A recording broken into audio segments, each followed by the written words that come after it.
Hello everyone and welcome back. This is another story time with me. So I'm going to take you through the journey of me and my tics. I have physical tics and verbal tics. You might have caught some in videos, or if you know me in person, you might have seen them a lot. But I'm going to take you through kind of like the journey of my tics. So they all started when I was really little. I used to have physical tics where I'd like straighten my back or shake my hands, and we just kind of thought that those were normal, like I was stretching or something. But then as I grew up, I noticed that they got more frequent, and then in middle school, I started, my friends called it glitching, where my head would twitch to the side, and then I would go about my day as if nothing happened. Like, it wasn't something I noticed very often, but people around me noticed a lot. By the time I made it to 10th grade, I had a lot more, like, physical tics than I had before, but it wasn't anything that really bothered me in life. I mean, sometimes it made my shoulders hurt, but for the most part, it wasn't anything too serious.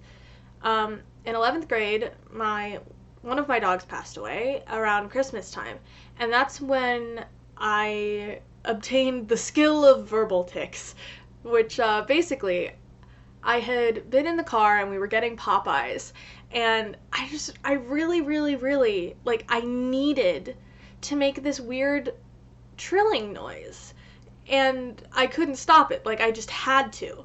And my mom was like, oh no, don't start that, because, like, at first we just thought it was kind of like a joke and that it would shake out. But by the time we made it home, I was constantly making trilling noises, popping. There's a couple words that I had attached to, and kitten. Sorry, tics. They happen a lot when I talk about them, or when I'm anxious, or excited, nervous, any high level of emotion, they get worse.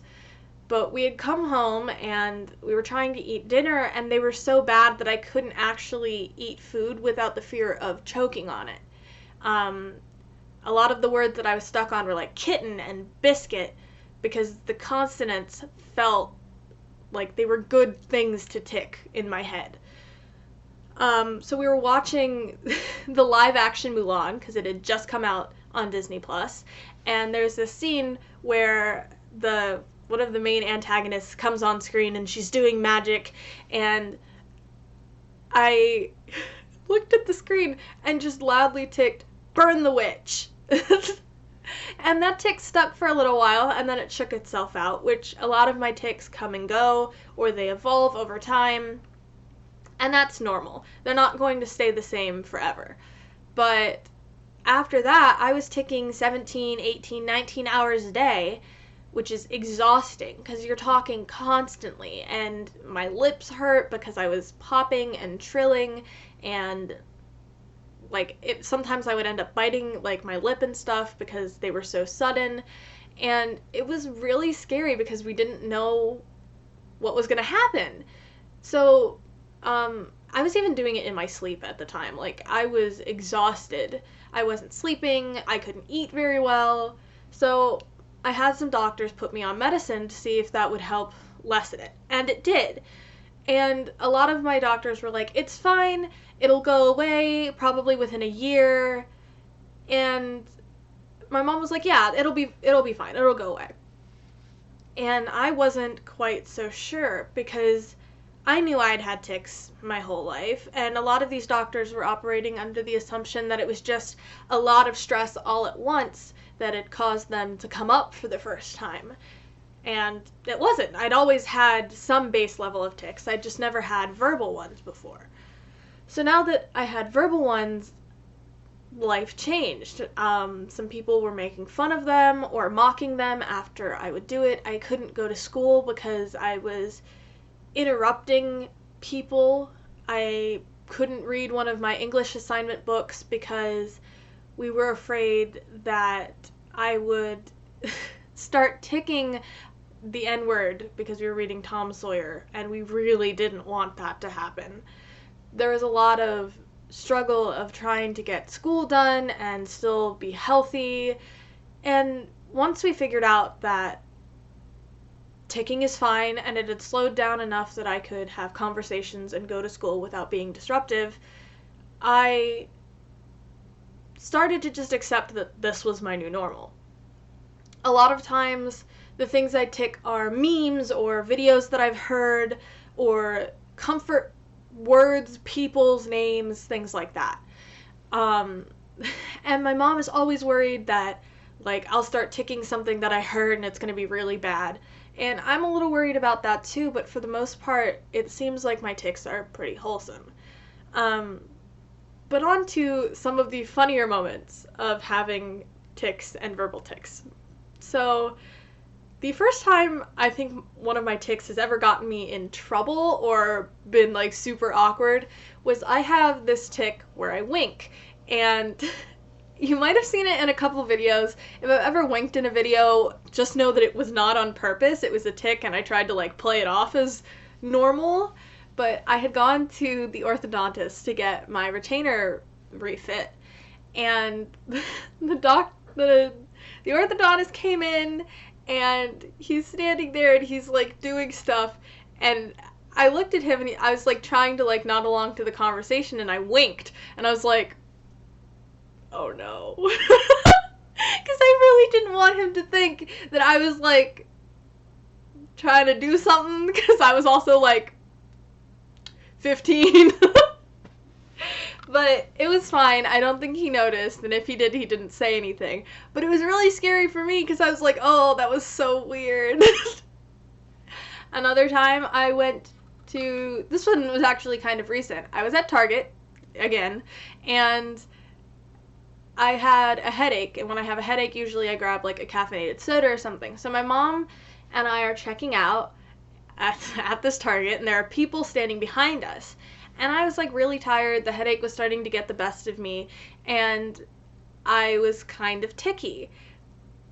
But of course, the tic that I had to do in public is my loudest tic. I always yell it for some reason, and I can't control the volume of it, I just always yell this one phrase, and it's massive pancake. And so I'm standing behind my mom as she's checking out, and I just shout massive pancake in the middle of a Target. And the people behind me are like, what? They're all looking at me weird. I understand. I'd look at me weird too. I mean, I just yelled massive pancake for no reason, apparently. But it was just really funny because it was that moment of my mom was completely unfazed, but everyone around us was like, that is strange. And it's because, you know, my mom has dealt with me and these dumb tics for a year now. So it didn't bother her, but it bothered everyone else because that's not something you see a lot. But a lot of times these tics will pop up at the most random moments, or super awkward, or I'll have like a tic attack, which is like when I tic for 30 minutes or longer. And it could be as a result of stress or excitement. It could be anything, honestly. If my brain decides it's a reason, it's probably good enough. So all of these tics and stuff have made my life a bit more colorful because some of them are really funny. A lot of them are memes, lots of memes. Some of them are quotes from like streamers and stuff. I used to, if you guys know who Corpse Husband is, back when Among Us was really big and he would like come up on stream, he'd be like, what up, baby? And that was a tic for a really long time. I had a tic that was just Saikuno's intro. I have tics where it's things that streamers have said, or currently I have a tic that's just Pog, which is really dumb, but it's a lot of these tics, to me, I find really funny, and a lot of times it breaks the ice and makes people less uncomfortable with them because it shows that they're not scary. And that's not the case for everyone. Some people's tics are cussing, which I guess are the ones that people mostly assume. Some people's tics are just sounds. Like I have a couple tics that sound like bird noises. I'm sorry, you can hear someone moving around upstairs. But a lot of times these things are startling to other people, but we've lived with them so long that it's not that big a deal.